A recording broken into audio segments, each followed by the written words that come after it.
आज के 44 साल पहले मेरे नेता थे राजनारायण जी, उनका कार्यालय था यहाँ। उस चुनाव में भी मैं यहाँ रहा हूँ और बनारस के जो गुण है और जो यहाँ की क्रांतिकारिता है उससे अच्छी तरह परिचित हूँ, आता ही रहता हूँ, हर साल आता हूँ। उस चुनाव में भी अचानक आरएसएस ने रातों रात करवट बदल दिया था, तो वो परिस्थितियां मैंने देखी हैं। मैं चूंकि यहीं का हूँ, यहाँ तमाम लोगों को जानता हूँ, हजारों की संख्या में लोगों को। यहाँ आने के बाद काफी लोगों से मुलाकातें हुई और उस मुलाकात से मैं इस निष्कर्ष पर पहुंचा हूं कि हम लोग चुनाव जीत चुके हैं। आज की तारीख में अजय राय जी कम से कम 1.5 लाख के आसपास लीड ले चुके हैं। रोहनिया, सेवापुर, ये सब इलाके भारी मात्रा में एक तरफा वोट करने जा रहे हैं, ये सारे इलाके। और शहर में भी कल मैं घूम रहा था जगह जगह, मुझे बहुत आश्चर्य हुआ।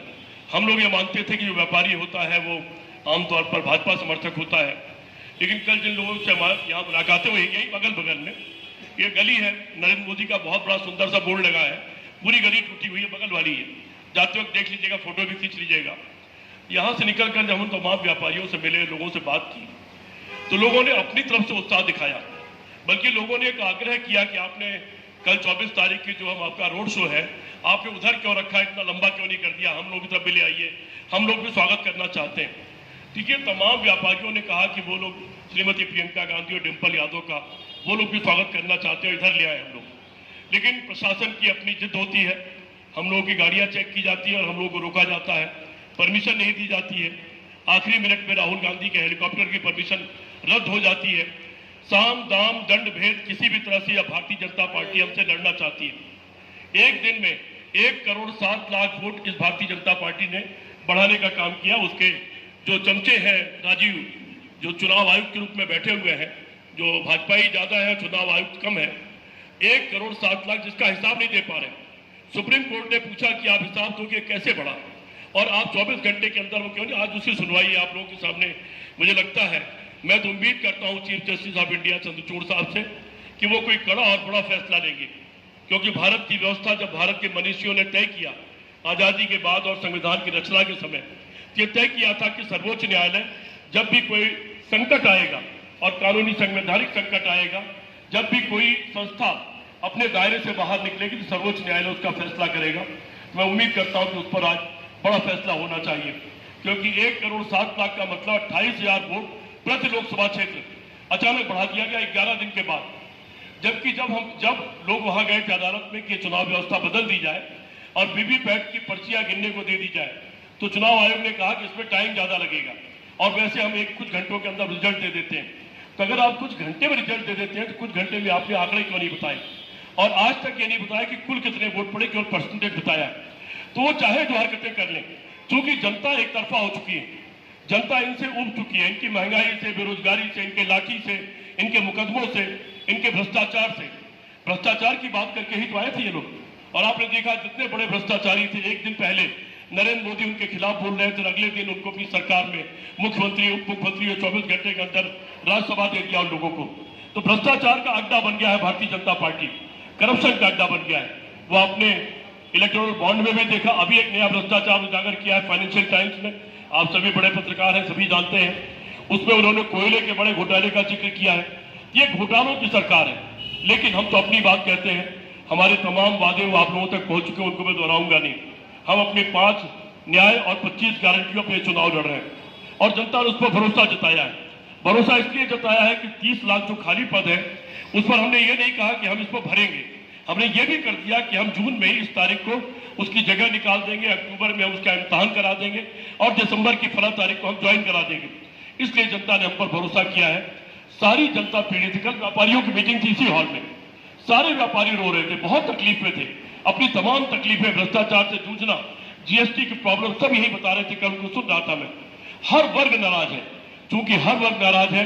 और अभी राजीव जी ने कहा कि पहले भी प्रधानमंत्री हराए जा चुके हैं, मेरे नेता ने भी हराया था, तो इस बार ये बड़ा परिवर्तन काशी करने जा रही है। और मैं तो एक चुनौती देना चाहता हूं। मुझे बहुत दुख हुआ जिस दिन मैंने इस बनारस की धरती पर, जहां पर हम आकर के बचपन से जब पैदा हुए उसके बाद से आकर के हमारा जहां माथा टिकवाया जाता था, उस धरती पर कुछ गुजराती आए। मुझे याद है 2014 का चुनाव, कई हजार गुजराती आए थे और उन सबने यहां नारा क्या लगाया, हर हर मोदी, घर घर मोदी। अरे ये काशी की धरती, हर हर महादेव की धरती है। इतना बड़ा अपमान काशी का और हर हर और महादेव का नहीं हो सकता जो गुजरातियों ने किया है। इसका जवाब बनारस की जनता को देना चाहिए, ऐसा मैं मानता हूं। हम सबको मिलकर देना चाहिए, और अगर नहीं देते हैं तो फिर हम सबको अपने को हिंदू और धार्मिक और शंकर का पुजारी कहना बंद कर देना चाहिए। या तो हम हैं या नहीं है। अगर हैं तो हम जवाब देंगे, अगर हैं तो यहां से हर हर महादेव चलेगा, कोई हर हर मोदी नहीं चलेगा। अगर हम हैं, और मुझे लगता है कि हम हैं, इसलिए हम जवाब देने जा रहे हैं। आज की तारीख तक हम 1.5 लाख वोट की लीड ले चुके हैं। मोदी जी हारने जा रहे हैं, वो बौखलाहट उनके चेहरे पर आपको दिखलाई पड़ रही है। आप देख रहे हैं कि कहां से शुरू हुए और कहां चले गए। अब वो कह रहे हैं कि साधुवाद आपके प्रश्न के लिए।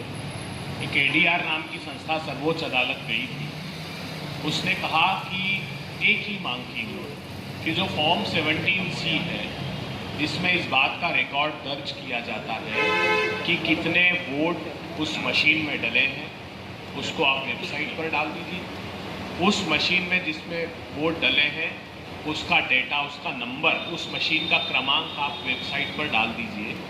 दुर्भाग्यपूर्ण बात है कि जो हलफनामा इलेक्शन कमीशन ऑफ इंडिया ने सुप्रीम कोर्ट में दायर किया, फैसला तो आज होना है, सर्वोच्च अदालत को लेना है, उसमें ये लिख दिया उस हलफनामे में कि अगर हम वेबसाइट पर डाल देंगे तो वो कॉपी को मॉर्फ्ड कर देंगे।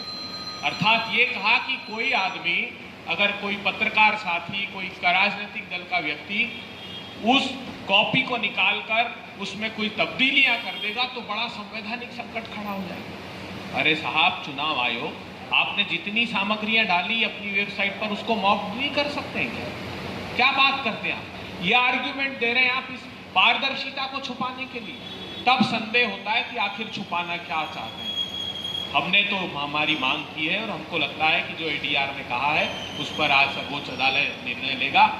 आश्चर्य सिर्फ इस बात का है, एकमात्र राजनीतिक दल है भारतीय जनता पार्टी, जो चुनाव आयोग के समर्थन में खड़ा हो रहा है। चिंता तो उनको भी होनी चाहिए, भारतीय जनता पार्टी को चिंता नहीं होनी चाहिए कि कैसे 1 करोड़ वोट बढ़ गए। जब वो चिंता व्यक्त नहीं करते हैं और उस गड़बड़ी के समर्थन में खड़े होते हैं, तब संशय पैदा होता है।